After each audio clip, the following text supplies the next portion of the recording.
Good morning, readers.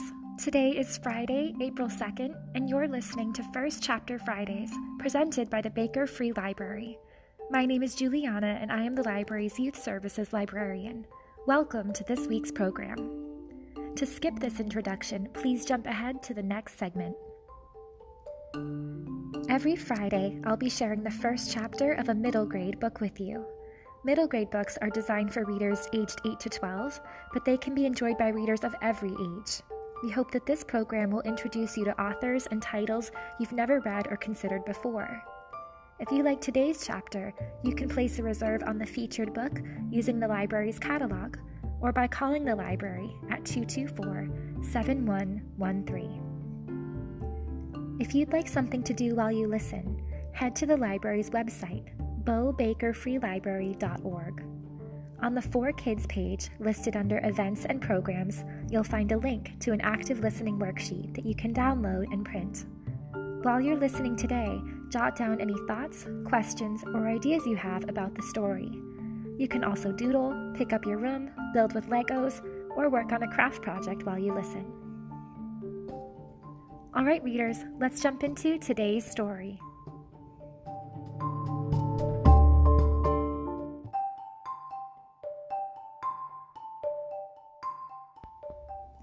This week, we're taking on a classic mystery with all the twists and turns of a Sherlock Holmes investigation.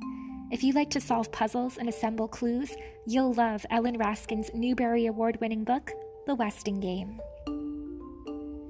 A highly inventive mystery begins when 16 unlikely people gather for the reading of a very strange will of the very rich Samuel W. Westing.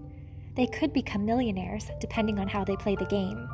All they have to do is find the answer. But the answer to what? The Westing game is tricky and dangerous, but the years play on, through blizzards, burglaries, and bombings. Ellen Raskin has entangled a remarkable cast of characters in this puzzle-knotted, word-twisting plot filled with humor, intrigue, and suspense. Let the game begin. Want to hear more of this story? Let's read the first chapter of The Westing Game by Ellen Raskin.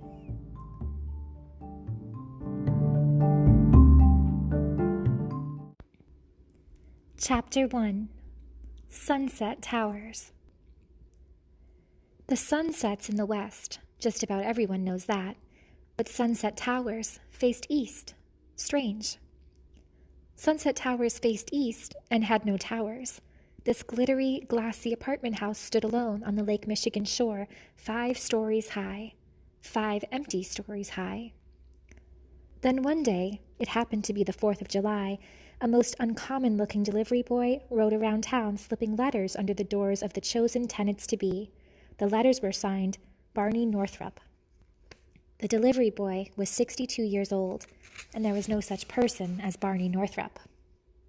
The letter said this: Dear Lucky One, here it is, the apartment you've always dreamed of at a rent you can afford, in the newest, most luxurious building on Lake Michigan. Sunset Towers. Picture windows in every room. Uniform doorman, maid service, central air conditioning, high-speed elevator, exclusive neighborhood, near excellent schools, etc., etc. You have to see it to believe it.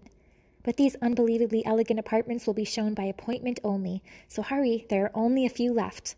Call me now at 276-7474 for this once-in-a-lifetime offer. Your servant, Barney Northrup.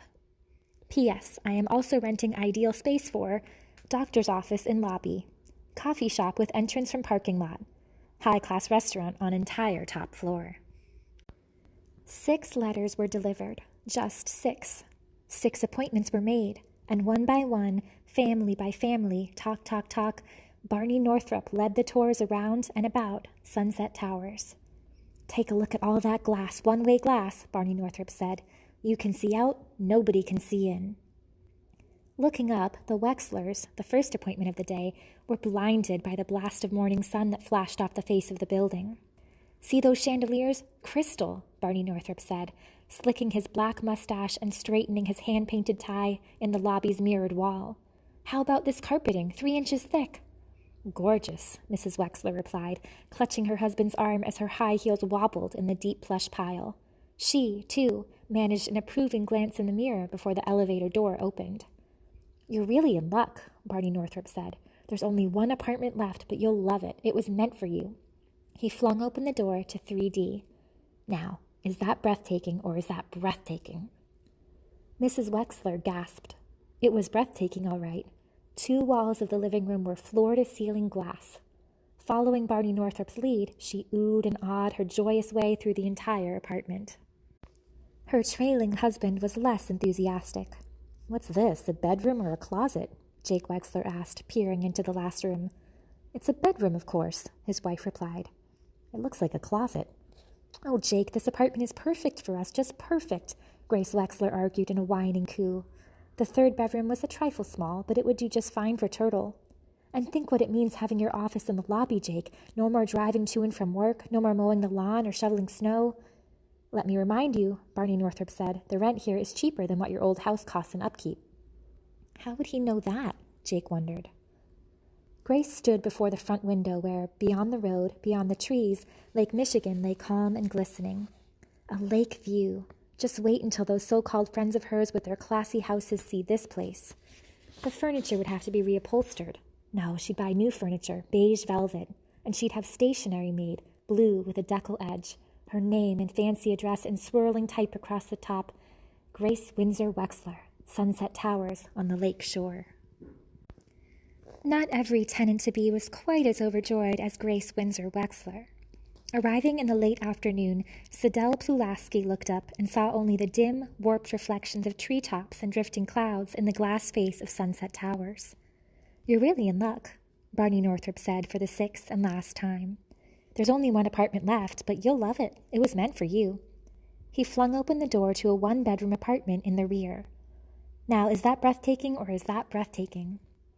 "Not especially," Sidel Pulaski replied as she blinked into the rays of the summer sun setting behind the parking lot. She had waited all these years for a place of her own, and here it was, in an elegant building where rich people lived. But she wanted a lake view. "The front apartments are taken," Barney Northrop said. "Besides, the rent's too steep for a secretary's salary. Believe me, you get the same luxuries here at 1/3 of the price." At least the view from the side window was pleasant. "Are you sure nobody can see in?" Sidel Pulaski asked. "Absolutely," Barney Northrop said, following her suspicious stare to the mansion on the north cliff. "That's just the old Westinghouse up there. It hasn't been lived in for 15 years. "Well, I'll have to think it over." "I have 20 people begging for this apartment," Barney Northrop said, lying through his buck teeth. "Take it or leave it." "I'll take it." Whoever, whatever else he was, Barney Northrop was a good salesman. In one day he had rented all of Sunset Towers to the people whose names were already printed on the mailboxes in an alcove off the lobby. Office, Dr. Wexler. Lobby, Theodorakis Coffee Shop. 2C, F. Baumbach. 2D, Theodorakis. 3C, S. Pulaski. 3D, Wexler. 4C, Who.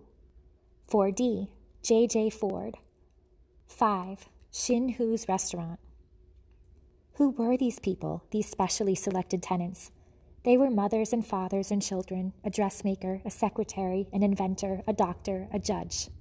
And, oh yes, one was a bookie, one was a burglar, one was a bomber, and one was a mistake. Barney Northrop had rented one of the apartments to the wrong person.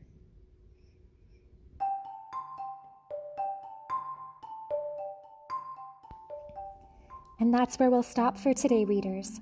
If you'd like to hear more of this story, call the library or visit BeauBakerFreeLibrary.org to reserve The Westing Game by Ellen Raskin.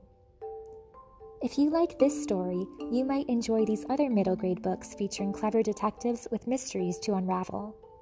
If you've never read a Nancy Drew mystery before, start with The Secret of the Old Cloak by Carolyn Keene, or give the Hardy Boys series a try, written by Franklin Dixon. Mystery lovers will also enjoy The Boxcar Children by Gertrude Chandler Warner and the new graphic novel adaptations in this series. For a modern mystery, try Escape from Mr. Lemoncello's Library, an escape room in book form, or Click Here to Start by Dennis Markle, a real-life puzzle based on a video game. Thank you for listening to this episode of First Chapter Fridays. Tune in again next week for another great story.